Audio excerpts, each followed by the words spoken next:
That's right, it's well into 2025, and we are back living it up with mountain life. My name is Fee Banks, and Darren Rayner is on the show today. Darren's an iconic filmmaker and an entrepreneur, and a fantastic example of how to pivot your talents in order to pursue your passions out of the shred kid ski bum lifestyle and into a proper career. He grew up making fun little movies and shred edits with his buddies, and when he was still in college, co-founded Voleurz, a badass grassroots Canadian clothing company that also made films and generally helped push mountain culture down a more creative path. As time went on, Darren pivoted a bit and founded Magnafire, a Vancouver-based creative studio and production facility that makes videos for brands that want to stand out and get noticed. He's a father and an artist and a really interesting cat, so let's get into it. Here's me talking to Darren Rayner at the Magnafire Studios in Vancouver. Darren, first thing I want to ask you is about your relationship with fire. You know, fire. Yeah, you've got, Magnafire Studios. Or what's your relationship with fire? I heard you burned your ass on a hot rock. There's been a couple tarps on fire. Like, are you comfortable with fire or? Yeah, I mean, back in the day with Voleurz, there was a lot of fire going on at the Olympics. So some Magnafire is maybe an extension of that. Yeah, unplanned, but perhaps. Yeah. Tell me about the Olympics. Everyone seems to look back very fondly on those. Yeah, the Olympics was just like the anti-contest where we just got a bunch of people together, got a beer sponsorship, went into the mountains, into the woods, and there was like no rules, no game plan. 20 animals, red team, blue team, go. What kind of events? Like ski, snowboarder, GT snow racer? Mostly was it winter or? Yeah, we did winter. We did summer too. Summer was like cliff jumping primarily, which felt a little bit dangerous at times given the alcohol consumption. But winter was like, GT snow racing, snow skates, skis, snowboards, snowblades. It was kind of like we would make up the rules and the games as we went. And Josh Bibby, fellow free ski, who's a free ski professional, he would always spearhead red team and he kind of like was almost like Mr. Olympics, I remember. The Olympics obviously comes out of Voleurz, iconic Canadian clothing brand, film studio. Talk about that. You started that in college, or?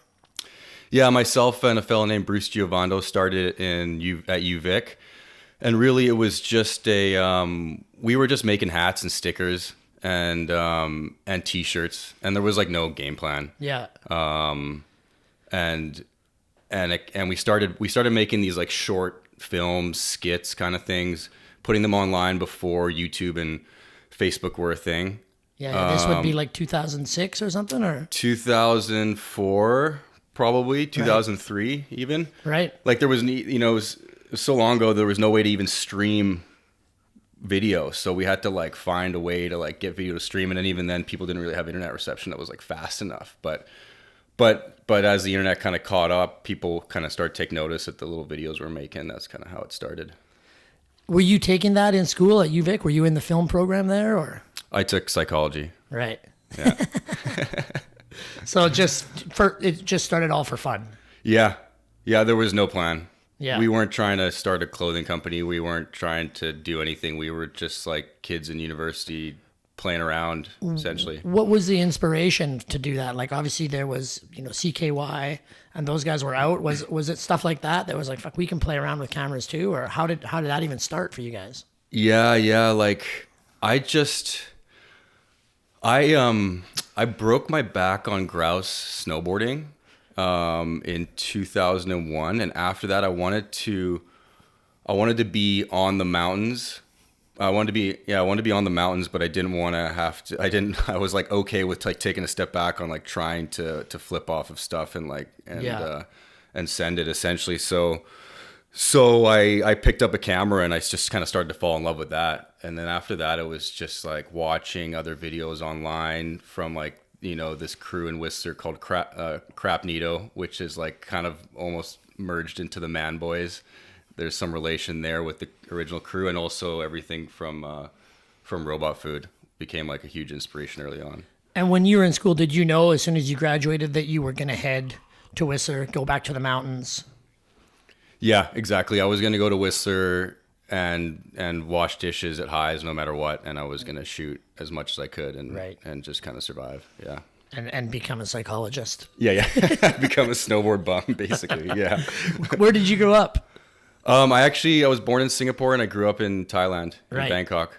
So not known for their mountain culture and their snowboard bum scenes. No, but we were skateboarding. We were skateboarding in the early days, and we were wakeboarding a lot. Right. And so when I came to Vancouver when I was 16, the transition to snow was kind of seamless. Right. And I was like really excited at like the softness of the snow. Like water felt hard compared to it. Right. At the time. Yeah. Yeah. Well, powder snow, it's the best thing to fall into, really. Yeah. You got brothers and sisters, or did you always have an outdoorsy kind of family?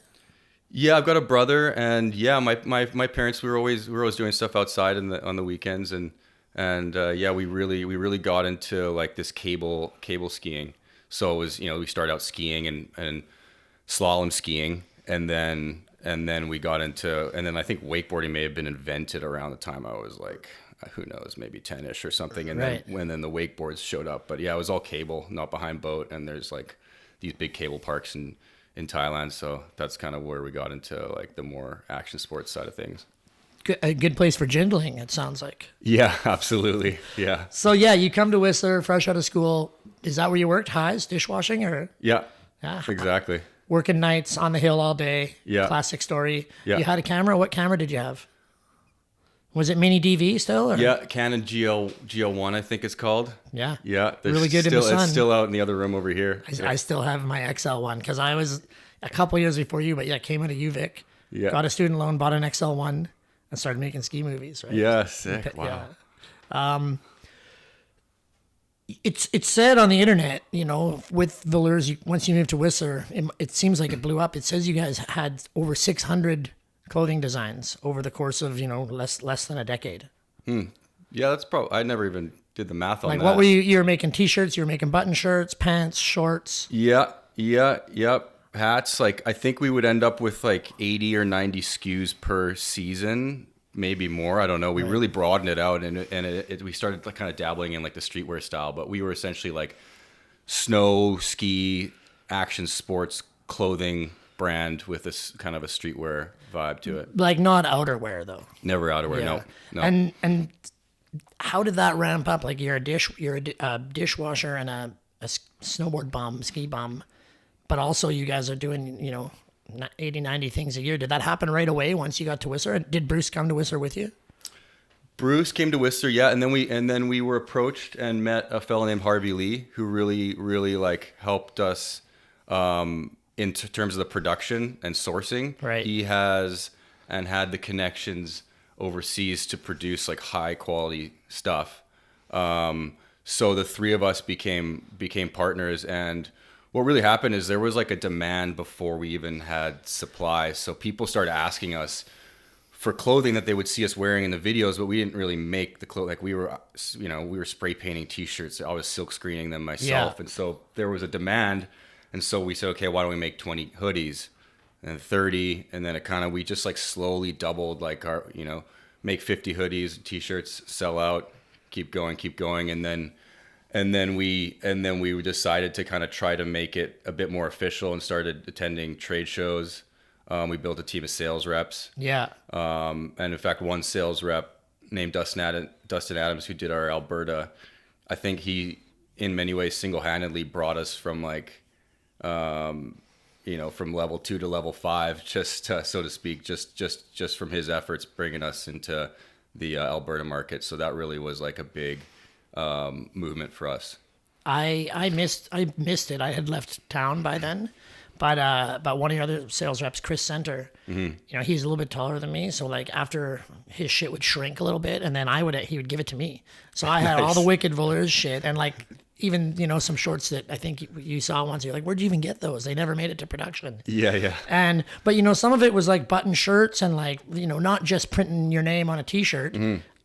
Who was designing that stuff? You guys were picking fabrics, running a business. Like, how did that work? Obviously, you couldn't have still been doing dishwashing at the same time, or you were?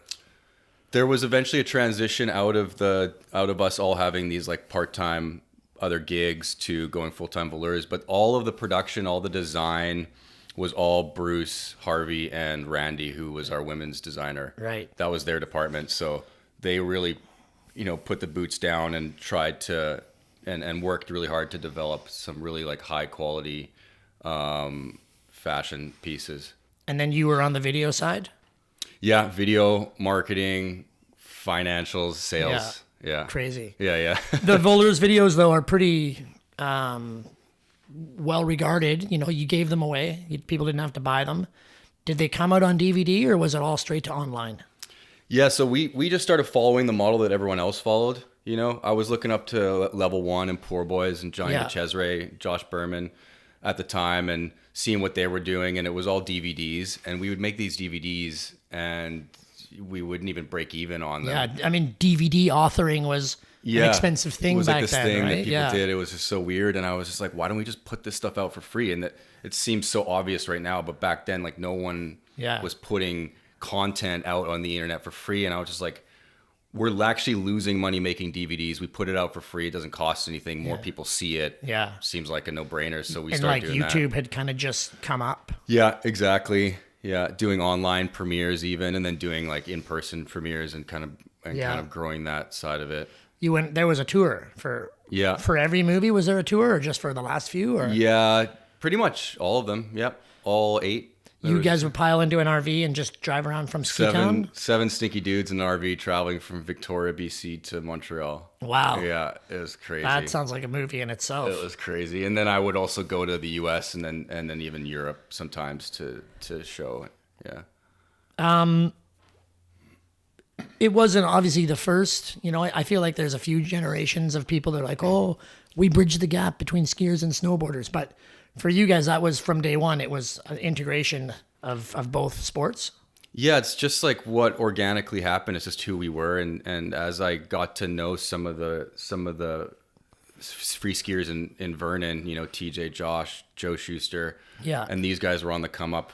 We started shooting with them, and we started kind of getting to know a lot of snowboard athletes in Whistler, and so this just kind of like it was just in our DNA from the beginning. And then culminated in like a Braveheart-esque battle scene, skier versus snowboarder for I think it was for Kill Your Boredom. Yeah. How I know that was a few years in the making. Talk about that. Run us through that scene. Coming up with it and then making it happen. It was interesting because I thought this I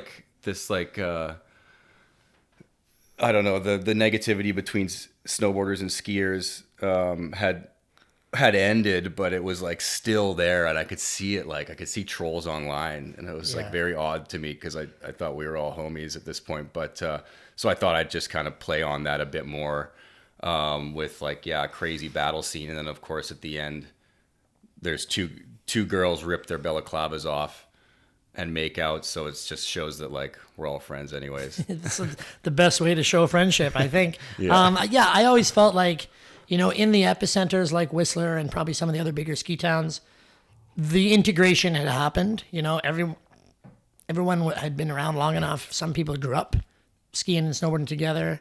We all went to the same clubs. We had the same friends for DJs. We use the same DJs for our movies sometimes. But then if you get out into the non-core cities, that division still, my buddies would come from Toronto and be like, the snowboarders are sliding off all the snow off the mountain. And like, I don't think my adult friend from Toronto spat on somebody from the chair, but he might have, right? Like it was still like that, but not in Whistler at all. Yeah. Those were the days. It was interesting to still see. There used to be big rumbles back in the 90s. And then at some point you guys pulled the plug on Voleurz. Like it was, a great success story on many fronts, but then and better to go out on top than to fade away. But how did that decision, was that a tough decision to do? What were the circumstances there? Yeah, it was a tough decision. There was a few things that kind of happened all at once. Like our minimums in China doubled. Then we had a few bad snow years, or we had a bad snow year, and then we just invested a bunch of resources into European distribution. And Europe essentially that's the year that Greece went bankrupt in the financial crisis. Yeah.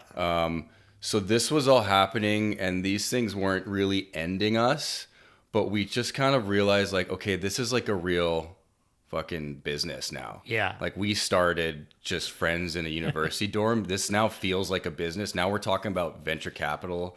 We're talking about raising funds. We're talking in the hundreds of thousands of dollars, not $50 here. And it just felt like we didn't want it to become this, all businesses are fueled by money. And it just felt like this wasn't the business that needed to be fueled by money. And if we just call it quits now, we end up on top. Everyone comes out positive. Everyone comes out happy. And we can take it as like a huge learning lesson and an incredible experience. And that was like a super difficult decision to make, but it panned out to be the right decision. Yeah. And was the business really eating into your on mountain time as well, I imagine? Yeah, for sure. Right. Which yeah. It's the same as everyone, you work for an outdoor magazine and everyone thinks you spend your whole life out in the hills, and really it's mostly at a desk. Yeah. Right? Like, yeah, absolutely. It gets like that, I'm sure, with less so with filming because you have to be out there, but for sure. And it was kind of like for three of us, like we all looked at it as like it was like the University of Voleurz. Like we learned so much. Yeah. I was 23 years old and we were, getting bank loans for $110K, and it's just like kind of like this big shit that was like quite overwhelming. But we learned a lot at the time. Crazy. No business school, and in your 20s running a big business. Yeah. Crazy. Yeah, it was scary. And then did those guys have, like, you pivoted into more film work? Did the other partners have a path to go down too, or did they continue with business, or? Yeah, Harvey is an incredibly talented he does production for clothing still. Right. So sourcing Right. clothing, So sourcing fabrics, helping with the design, zippers, all that stuff. I don't know that world that well, but that's like his world. And Gio is essentially like a genius. So he's always got his hands in a number of ideas, businesses, innovations. Yeah. So. And you still see those guys a lot, or they're still Yeah, around? I do. Yeah. Yep, for sure. Fun. Yeah. Great legacy. I mean, I know at least one person we work with who still has the @Voleurz email, right? And that's a badge of pride, right? It's oh man, yeah, sick. Yeah, Mason. Yeah. Now everyone knows his email. Yeah, that's good. So then what happened for you? You closed down Voleurz, you still had your camera, you have all these contacts. You went to work for other companies, or what was the next step? Yeah, I was scared shitless. Like my identity was at stake here, Yeah, because you were what, 27, 28? Yeah, probably. Yeah, that's right. And I was like, who am I? Yeah. Like I've been doing this since I was like a teenager. Like, who am I? I thought of two things. I thought I'm going to get into like sales, like become a sales rep, like Chris Center and Dustin Adams, because I had a lot of contacts because I was like managing the sales for Voleurz. So I played with that, and then I was like, okay, well, I'm a filmmaker. I like doing that. So I went and asked Dustin and Chris, and I was like, I'm thinking about getting into sales, and they were like, what the fuck? Like, why? Don't do that. Like, make movies, dude. What the? And I was like, oh, okay. It's that obvious to you, okay? Like, yeah, man, make movies. So I just kind of like once I kind of let the world know that Voleurz was coming to an end, I just I was super, super lucky and really grateful that a select hand of businesses and brands and production companies reached out to me. So I kept busy. And you already had the editing skills. You had the camera skills. Were you playing with like digital effects much in those days? A little bit, Yeah. But I was your kind of one-stop shop, Swiss Army knife, one person operator, 10 years ago. Yeah. Fast, nimble, efficient. Yeah, it was fun. You had to learn that. That's all self-taught. Mm-hmm. But then you worked with some larger companies. You worked with Sherpas. You worked with Level One a bit? Mm-hmm. Yeah. What did you learn from those crews, or from, like, I don't know if you worked with Johnny, but those more established production houses? Was that like a second little schooling for you to help end up what you're doing now? Yeah. I love, like, working with Level One was such a great experience for me. I think I was happy to not be the boss anymore. Yeah. So I was like, Berman, tell me what to do, tell me where to go. Like, I just need a vacation. I looked at it as a vacation. I was like, this is like, I just want to go travel around and chase POW with professional athletes. Like, that's sounds like the fucking dream. So yeah, well, it was the dream for a lot of people. Yeah. So I did that, and I learned a bunch through that. But then I worked with this local agency here called Giant Ant, and they're only animation now, but they're a really successful kind of boutique creative studio. And I got to see how a team works together, and how an agency works, and how they operate essentially. And I noticed I was like really interested not only in the filmmaking, but in just like how businesses work, like how the machine works. So I learned a lot in my few months there. When did you had to move out of the mountains? When did that happen? What did that feel like? Yeah, I was like always in and out of the mountains. So I was always like one foot in Vancouver, 1 foot in Whistler, and a hand in Revelstoke kind of. So it wasn't like a huge Band-Aid ripoff, and I do still spend a decent amount in the mountains. So it's been I'm still grateful I get to spend a lot of time there. Yeah. Yeah. So Magnafire, was that your first solo venture after working for others? When you're like, okay, now I'm gonna become the captain of the ship again, or was there an in between iteration? Yeah, I mean, it was like Darren Rayner Media, right? Which is like the most boring name for anything, but that's just what I was when I was a one-stop shop. Yeah. So it started to become there started to be too much work for just me to handle. So I brought on a fellow named John, who I still work with, and he helped with a lot of the post-production. And then I kind of formulated more of a business model, creative studio model since then, and branded it Magnafire. I mean, one of my favorite parts about it is you put these videos out on LinkedIn or wherever where you're showing people how you do things, and a lot of it's practical stuff. Like I feel like you guys really, I guess maybe some of it just comes from the guerrilla ski snowboard filming where you don't have anything except for practical effects, but you really integrate the practical with the digital, I think, as well as anyone. It takes a really creative mind to figure out how to make something happen in a practical way. Did you, like, obviously you filmed that Braveheart war scene, right? But how did you develop that, a sense of the practical effect as the rest of the world is going more and more digital? Right. So practical versus like VFX. Yeah. Yeah. We just like to do things. We just like to do things real when we can. Yeah. So it's just kind of a passion for doing things the right way. But yeah, I mean, we definitely leverage digital as well, because sometimes practical is actually these days, sometimes practical is more expensive. Probably. Which is like surprising. Sad, but true. Yeah. But yeah, I mean, that's also not me, that's our team Magnafire. That's like, we like to have the human touch on a lot of our work. Were you a big movie fan growing up? Were you a horror movie guy or a sci-fi guy, or? I was just really into ski and snowboard, skateboard, mountain bike films. Right. Yeah. Yeah. I was really just into that stuff, and I was into anything that was a bit different.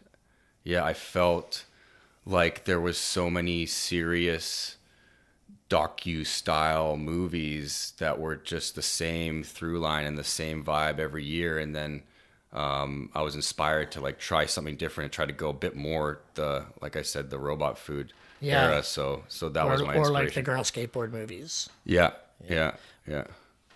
For us, we made our movie in 1999, 2000. So it was just the snow porn era, right? And even then, everyone's like, oh, ski film's got to have a story, right? And we were like, well, we'll pretend we have a story, but we don't really.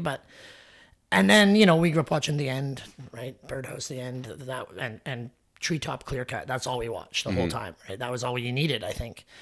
And then it started to go, like you were saying, where everything has a story. And there's a movie that came out this year. I won't say who it is, but there's actually almost no ripping for the first 7-8 minutes of a 20-minute movie, because they're so focused on making the story. And I think now there's a movement to just go like, just give me something that I can get stoked to watch while I eat my cereal in the morning, maybe not even with the sound on, to get ready to go shred. And yeah, I don't know. Do you feel like that balance tipped a little too far into the documentary. We're gonna go climb this mountain, and I'm the first person to ever like. Yeah, I think there's like with a strong story, the documentaries are still like one of my favorite genres for sure. You just need a really, really strong story. Yeah.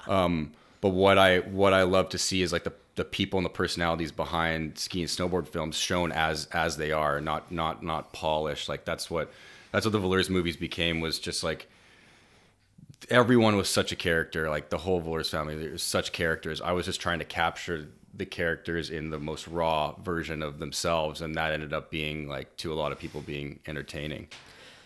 How much on mountain stuff are you doing now? Like it's, is it still a major part of your workload is to get out and work with these outdoor brands and get out onto the snow, or is it more, urban and agency and more higher gloss stuff? Yeah, it's like it's a bit all over the place for sure. I still get into the mountains. Definitely not as much as when I was like living on my snowmobile essentially, but yeah, we still get into the mountains a bit, but we work primarily with outdoor or athletic or wellness brands. Yeah. But we're not often the ones, with a camera in hand, rock climbing beside a rock climber. Yeah. What would be a dream client, right now where you're at? Is it, like I know Greg Stump always wanted to make a tampon commercial. Right? That was his dream. But is there anything on the hit list? Have you got a client hit list or a product hit list? I can't top that, but I'm really interested in what On Running is doing. I'm interested in the running space, and we're actually working with a couple run footwear clients today. So, but On Running, I love what they're putting out, and I'm eager to see if we can work together with them. Yeah. And do you run personally as well? Yeah. Yeah. Yeah, a little bit. Yeah. I find I'm not that familiar with the industry, but I find some of the athletes, they take it a little too serious. Mm-hmm. Like they won't, I heard a story where everybody got sick at a summit and the athletes are like, oh no, it's not that, it's something else. Like they didn't want to admit that they got the Norwalk virus along with everyone else. I was like, oh no, it was something else. Do you obviously you like the running space. What does it feel like compared to the old ski snowboard Wild West vibes?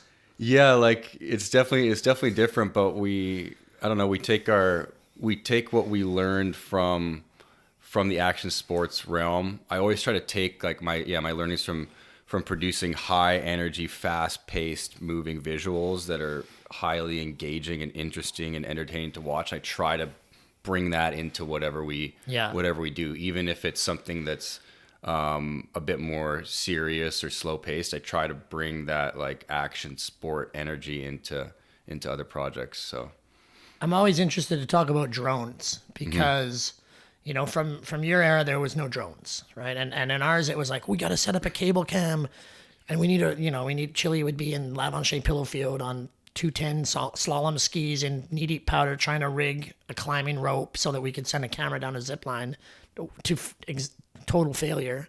But how did that versatility of camera movement, how did you deal with that? And I feel like some people overuse it, but at the same time, man, you get some good stuff. Yeah, for us, it's just one of the tools in our toolbox. Yeah. Like we pull it out when it's needed to tell the story. We don't just bring a drone because aerials are pretty, but yeah, it's a tool in the toolbox. But drone technology is wild. It's so cool. It's so crazy. We tried to become, at one point we were trying to be, the next drone flyers and shooters, and we do a fair amount of drone stuff, but we're more broadly storytellers and creative ideation. You just bring Moxley in if you need a drone? Or? Yeah. I mean, we have drones here, so we fly them ourselves, but if it's really technical, we just work with our partners. Yeah. We just missed that boat. Even helmet cam, we missed that boat too, right? Like, we had a camcorder duct tape to a helmet. Yeah, right? But 16 mil duct tape to the side of the head. Not quite as bad as that. Where apparently it would sound like you're inside a tank, right, with the 16 mil. Yeah. Or the 8 mil camera going. What's your daily life like now? Like, you're waking up, you're coming into the office most of the time, or is it you're obviously you're on shoots sometime, but is it still the grind that it was 10 years ago? Yeah, it's probably more. But that may be a self-inflicted grind. Like I'm super motivated right now to keep growing this business because we have something that I think is really valuable. And so yeah, I mean, I'm mostly on the business and less in the business. We've got an incredible team of creatives here, right? From directors, writers, editor, strategists, and we can all wear a lot of hats here. But yeah, like I kind of like, I guess every day first I wake up, 2 kids, pretty full on. 2 kids under 10 or? Yeah. 1 and 3. Oh yeah. 2 kids under 4, really full on. Yeah. But super exciting and pretty fun. Yeah. Like every day is an adventure for sure. It's nice when you can start putting them to work. Yeah. So, then we all come here and yeah, like I said, I'm kind of focused on, collaborating with new clients, and chatting with existing clients and working to grow together. The Magnafire social media game, I know I talked about your videos, but there's some of the best videos on my LinkedIn feed anyhow. That's all you sort of run that end of things? That's definitely a team effort for sure. There's probably 4 of us like making those videos. behind the scenes posts and like it's there's an element of script writing involved and then we shoot it in this room actually. Right. And then post-production. Yeah. How important is that, do you think, or what's the feedback like? Like, that's an essential part of the business? Yeah, it's just something we're trying, and I think it's like important to kind of get out there and show people what we're about, what we do in our process, and kind of like educate essentially in how things work. It's a little bit of a film school for someone like me, right? Like I used to you get the Robert Rodriguez DVDs at the rental store, and in the special features, there would always be a thing called 5-minute film school, and it's probably all online. But he would show you exactly how, like, we just had a green screen and 2 people, and we made it look like a crowd. Or he would give you little tips all the time, and that's what your videos online remind me of. Yeah. And of course, the big buzzword for the last little while, authenticity. Mm-hmm. So it reeks of authenticity because it is. It's just you showing you how you did it. Yeah, it's super fun. It's also fun to look back at projects and kind of remind ourselves, like, how do we go about doing this? Because it's like something that seems so simple can be incredibly complex behind the scenes. Yeah. For a lot of artists, I think you tell yourselves, this is what I'm doing. It doesn't matter what anyone thinks. But how do you deal with feedback? Like, obviously, it feels nice to get positive feedback. But also do you get negative? I can't see it. It's not that controversial what you do, but what's the creative mindset like for you? Is it, obviously you don't do it just for validation, but it must feel good when people reach out and be like, hey, this is the coolest. Or I really dig getting constructive feedback. Like I feed off of that. I want to know how I can improve and how Magnafire can improve. So I really need to know, like, where are we failing and how can we improve in certain areas? Cause no one's fucking perfect. I'm definitely not even close to perfect, but like, how can I look at what we're doing? Where can I find the areas that need improvement, and how can we how can we go about improving those areas? So I would love to get more constructive feedback, but yes, of course, on the internet, a lot of people are quite positive, so that's always nice to see. Do you find the psychology training integrating itself into, I mean, for sure, when you were doing marketing, that must play a bit of a role, but how much of that, what you actually went to school for, comes into your process, creative and business nowadays? I think it's all there subconsciously. I feel like I didn't retain any facts from my degree, but I think it's there subconsciously. And I think just like being able to communicate with people, understand what other people's needs are, and trying to work together. Cause like essentially we're a company of humans, like that our assets and what makes us different is the people. So, for me, it's just trying to make sure that we are all set up, all the people here at Magnafire are all set up, all of our clients are feeling set up and ready to succeed. And so I do think it has helped. I'm just not sure where, but I mean, because I was in writing school, UVic, before you, but they all said, like, everyone that was part of writing school was, you should go take a Psych 101 class. Right. And then you're going to know you can create better characters. Interesting. Yeah. Speaking of the people, you're right. Everyone has the same equipment, right? So it's the people that make a difference. Mm-hmm. Have you had jobs where it was just the wrong fit and you had to pull the plug and walk away, or you weren't happy with what you put out? I don't think so. Not that I could think of. Like we get to work with some of our dream clients, and it seems like the people that want to work with us have deemed us Right. a fit. So no, like there's always There's never been one where you're like, we can't sell out like this. We're not No. doing, we're not doing this nuclear weapon campaign or whatever. No, we haven't been approached, but maybe that's like, maybe people can see what we're about, who we are, and like what our values are. So they approach us with, overlapping values. So maybe that's why that hasn't happened, but yeah. What about the narrative space? Did you ever dip, there were narrative elements in the Voleurz films. Mm-hmm. Did you enter the 72-hour filmmaker showdowns or the Horror Fest or anything like that back in the day? Yeah. We made it into the finals of the 72-hour one year. Yeah. I don't even know if I'd call that a narrative. It was like so ass backwards, but it was a random piece Jan Schuster and I did. Yeah, it's a good way to learn, right? Make a movie in 3 days. Yeah. Do you have aspirations to go into that narrative space now as the company's building? Yeah, so we have a division of Magnafire that's brand entertainment, which is essentially like more long form narrative storytelling. Right. So we actually put out probably, it's hard to know, but it's like a couple, a handful of longer form narratives out each year. And these are, the most recent one is like Will Gadd ice climbing in South Africa. Right. And so we still do kind we of do, based in documentary. Yeah. But, but not scripted. Yeah. Not scripted. No. So we haven't, we're like lightly scripted, I'd say, but not, but no, not like truly. we're hiring actors to play roles. Not too often, but talent, yes, Yeah. but not real, like not true to like commercial scripted, not yet. But there is talks of like potentially dabbling in that realm, but not as yet. What would be a dream scenario right now? Would it be a Banff Film Fest thing, or would it be a commercial on the Super Bowl, or what would be like if the magic fairy came and waved a wand and you get one wish? Yeah, we are super keen to work on more long form branded entertainment pieces because like that is kind of our background. It's just the clients and what's working right now is short form social content, and we're pumping out tons of stuff on a daily. But yeah, we do love those. We do love to put our best foot forward on a few of those more wholesome, emotionally driven narrative pieces each year. So we're kind of thirsty for one of those.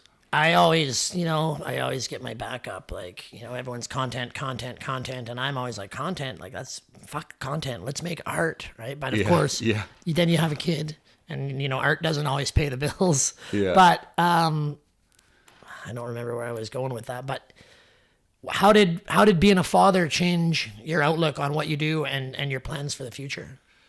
Yeah, it's like really perspective. Like as a parent, business owner, like I've got to really like stay on top of everything. I got to take care of myself essentially. Like I've got to make sure I'm taking care of myself physically, mentally, emotionally, because then I can be the best I can be at work and as a parent.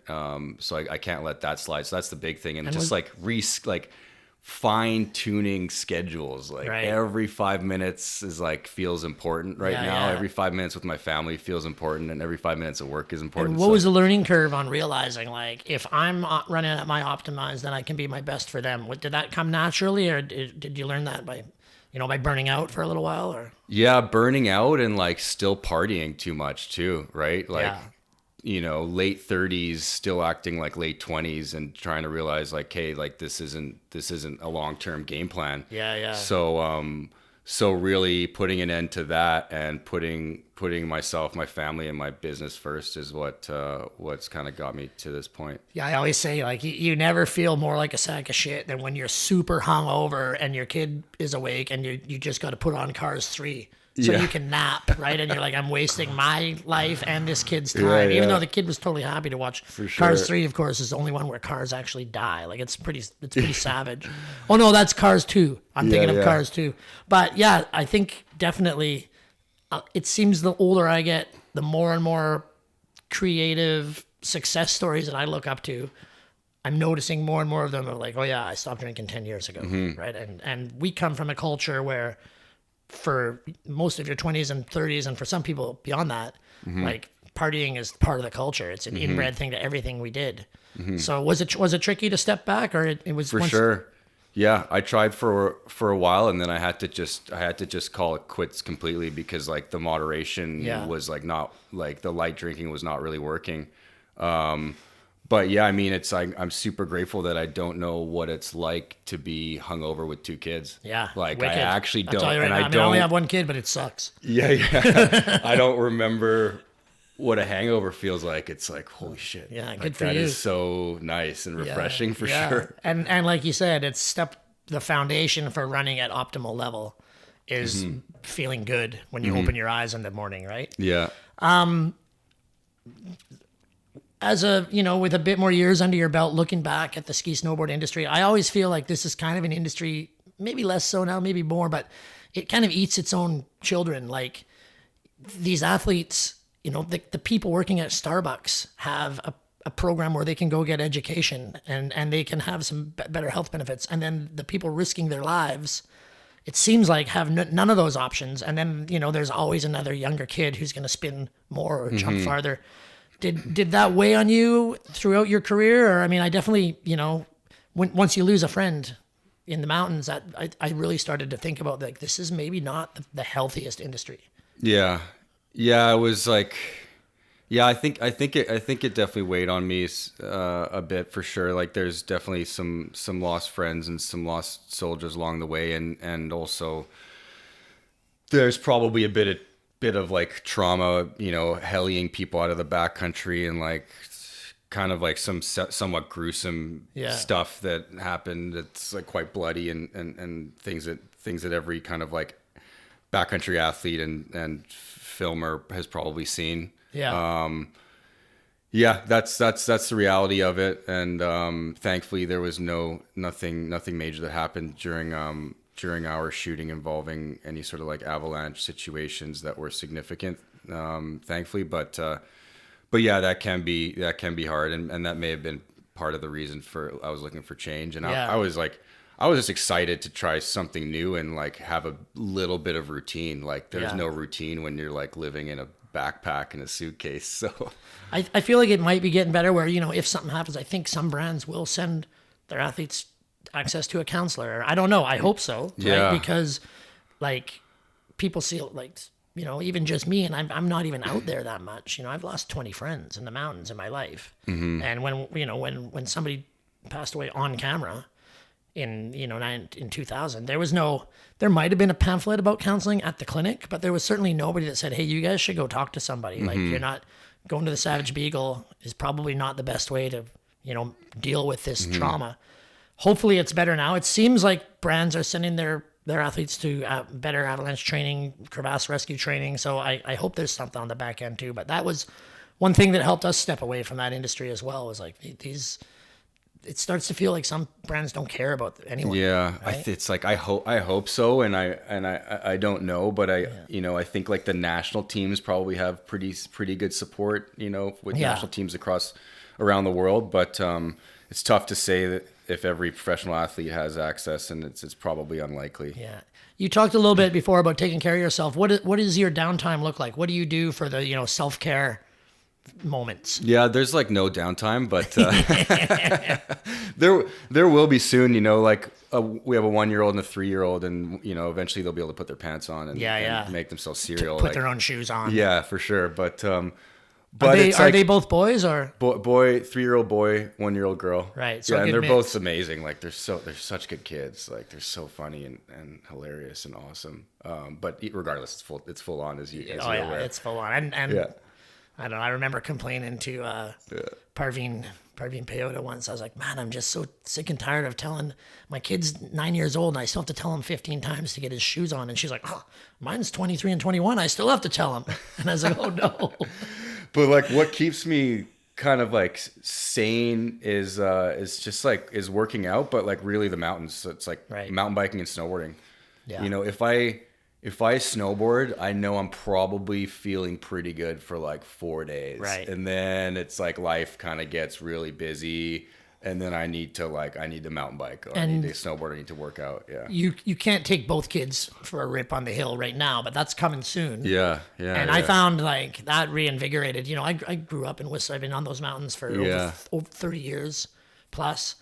And I burned out on them for a while, a few times, and lineups, but then, you know, being able to take your kid down a run and hit the same side hits that you've been hitting since you were a kid, it's just magical, right? Like being able to do that stuff, and I think that's the beauty of these outdoor sports. Is, you know, I can go with my kid, and my dad can ski with my kid. He's in his 70s. You know, it's not like football, or I guess you could do golf, but yeah, I think that's for me that was huge when the kids were old. When the kid was old enough that you can do these things together, or you kind of paddle a canoe or whatever. For sure, it feels close. Like feels like in a blink of an eye, Shay and I will be snowboarding and skiing. Like he had his first day up 2 weeks ago.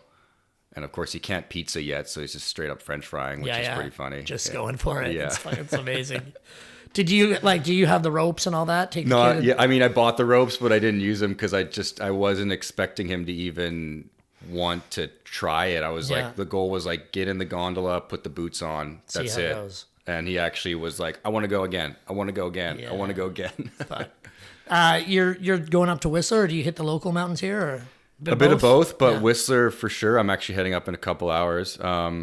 So Whistler and then locals this year. I just moved to North Van, so I'm just gonna kind of trial all three of them and see which one's kind of working best. Yeah.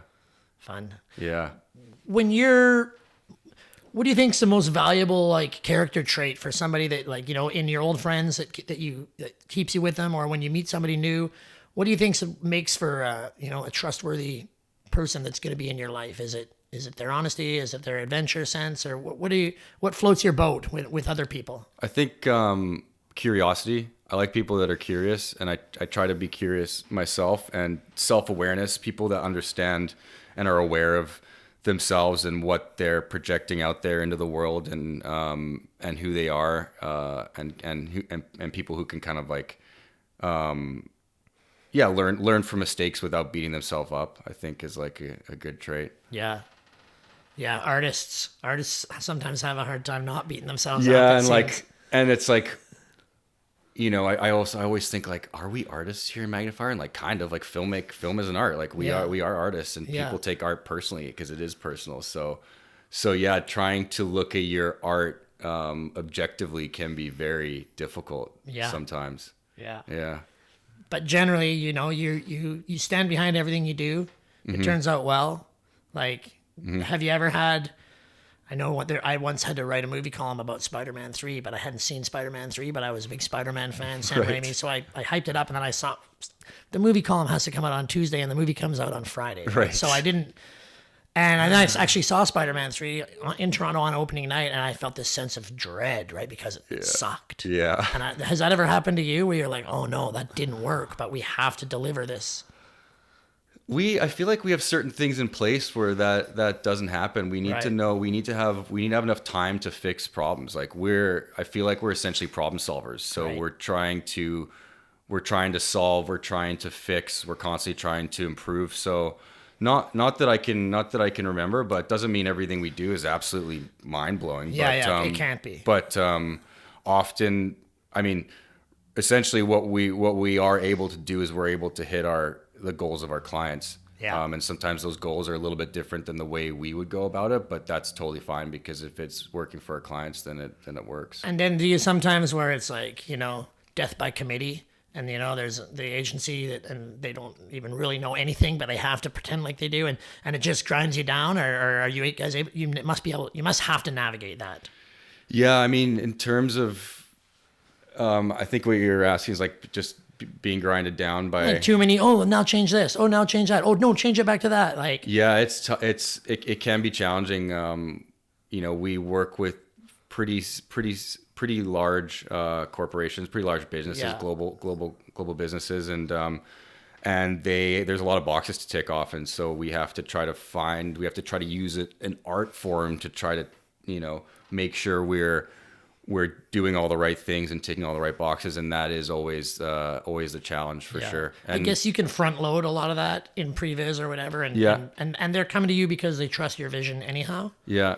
And what really happens is like, I think one of our biggest challenges is, but also our biggest wins is quick turn. Like everything moves very fast these days. Like we're often briefed in, and when we say, when do you want this? They say yesterday. Yeah. And it just seems like that hasn't changed. Right. So that can be quite challenging for our team here.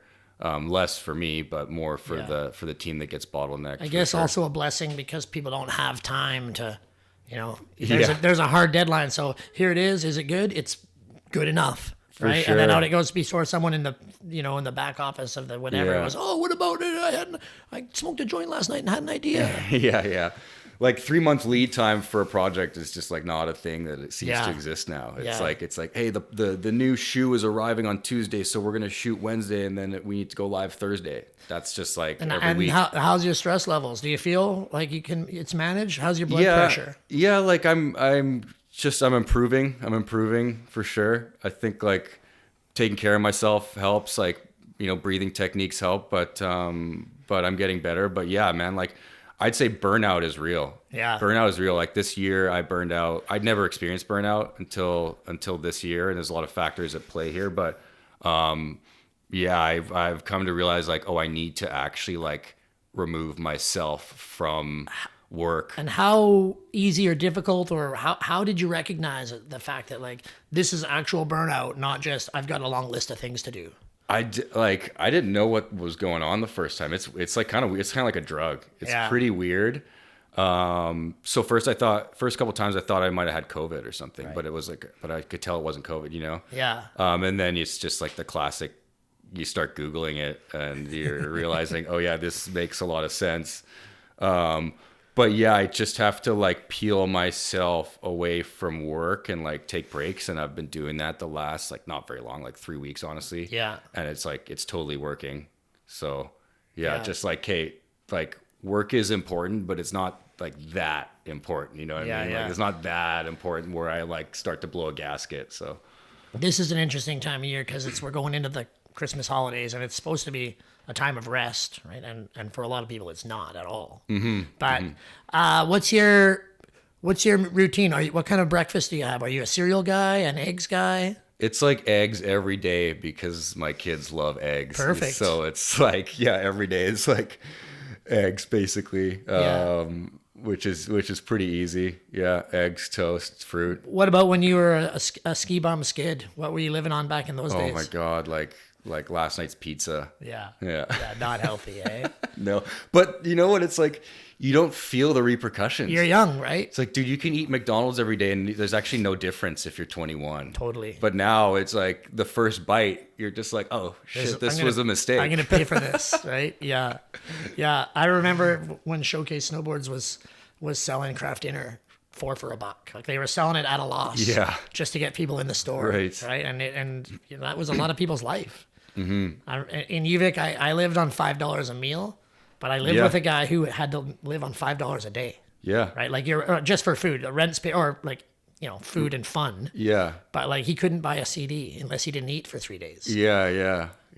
But also that's good for you. Like it teaches you that I always felt like once you've lived like a real skid, you have this sense of almost a safety net. Be like, I can try this because worst case scenario, I have to eat craft dinner every meal. Yeah. And like you can only go chance. up from there. Yeah. Like that's like. And you can handle it if you fall back down. For sure. Obviously nobody wants and to. like, man, couch surfing, when we were shooting ski and snowboard films, like there was no hotel. Like, there's no hotel, but I had this strategy where I would sleep on I would like put like pillows or soft sheets on the floor underneath a table, like the kitchen table, and then I put a sheet over would put a sheet over the table. Yeah. And so that'd be like my little room, like a tent essentially under a table. Right. Privacy. And I'd have all my camera shit charging there, and it was like Sick. I'd have my water, probably my beer before bed or whatever it was. And that was like every house we went to, I'd just like have this little cubby that was in the living room. And it's just like, yeah, I can live under a table if I need to. Dude, that's funny having your water beside the bed. Water beside the bed is an essential one now. A tree planter told me there's not much health-wise that can't be cured by drinking 4 liters of water a day. Right. So, and I know like Bushy always has a 4-liter milk jug full of water that he just carries around all day. Yeah. So that's on my list for 2025. Like, nice. Double the water. Yeah. What's one film, ski film, snowboard film, outdoor documentary, whatever, but what's one film you think everyone should watch? Lame by Robot Food. Okay. Yeah. What about books? You read? Not much. No. Yeah. No. It's hard to find the time when Podcasts. Right. Yeah. What's your commute? Do you do it on the drive to work or bike to work or whatever? Yeah, podcast. Yeah, I listen to podcasts. Like What's your favorite? Smartless. Yeah, Smartless, and then from there I generally go to to podcasts that teach me something, that educate me, because Smartless is pretty mind-numbing but hilarious and brings my mood up. But from there, it's like a lot of brand marketing podcasts. Right. Yeah. What about how much editing do you do? Sit at the editing computer. I don't None. Right. In the old days, that was a huge thing, right? Putting together your shred flick was hours and hours and hours. What would you? Chili and I used to eat that nacho cheese that's not in the fridge, so you can buy right beside the chips, and then dip pepperoni in it. That was our editing food, right? Which probably not the best, but did you have a go-to editing snack? Oh yeah. Beef jerky. Yeah. Yeah. Nice and salty. I make my own beef jerky now, sick. which is good. Yeah. Yeah. How much do you make? Like, do you make one huge batch that Yeah, lasts it's a year? I'll make 5 pounds at a time. Right. Yeah, and that's enough for about a month for Sick. myself and the team here. Oh yeah. We might have to figure out a trade, man. Yeah, For sure.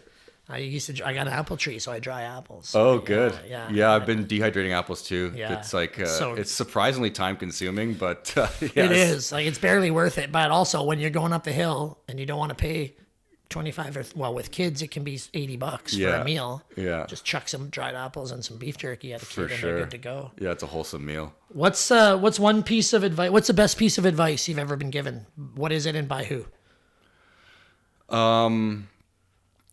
I can't remember who, but just the idea of, in terms of like how I was trying to develop myself as a filmmaker, just keep going and making films. Like, just keep going and shooting and editing. If there's you don't need a purpose. Yeah. But I can't remember when or where, but I heard that, and I just kind of like really dedicated a significant amount of my days and my hours into just going out and shooting, even if there was no one to shoot. It could just be shooting nature, and that kind of taught me a lot through trial and error. So. You ever do wildlife shooting, or like you just shoot the cat in the yard? Yeah, I mean, just for fun, Yeah. for sure. Yeah. Sometimes like shooting backcountry ski and snowboard films, sometimes it feels like wild, sometimes there's just wildlife moments for sure. Yeah.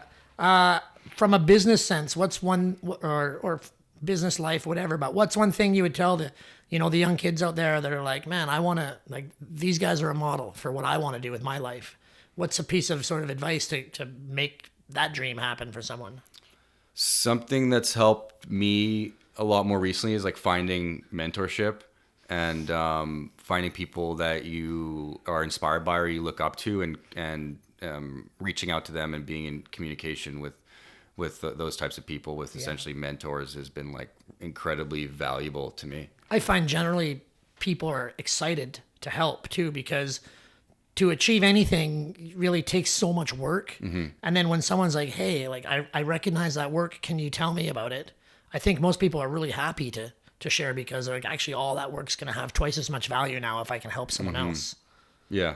It feels good to help. It feels good to help other people. Do people reach out to you for mentorship a lot? Yeah, quite a bit. Every couple weeks, I'll meet up with someone. Generally, these are young, budding filmmaker, DPs, camera operators, editors, who are just looking for guidance. So I try to give guidance where I can. A lot has changed in the past 20 years. So like my approach that worked is like very different now. Yeah. With social media. But yeah, I try to give some guidance if I can. How what's your relationship with social media? Like, obviously it's an essential part of your work, but you know, as your kids are going to start coming into the age of give me your phone, do you worry about that? How are you going to navigate that? Yeah, for sure.